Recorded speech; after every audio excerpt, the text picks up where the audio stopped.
In this video, let's learn how do we divide the number 99 by 9 using the long division method.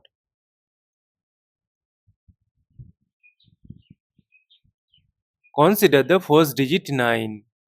We know that 9 times 1 is equal to 9. Subtract, we get 0. Now this 0 is less than 9. That is why we need to bring down this adjacent 9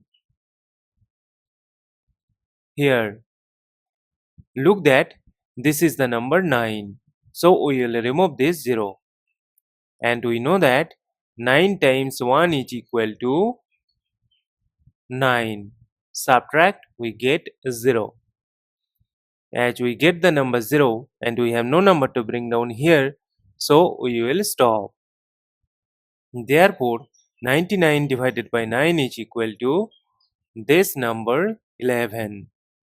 And this is our final answer. Thank you for watching. Please like, share and comment on the video. Also do subscribe our channel.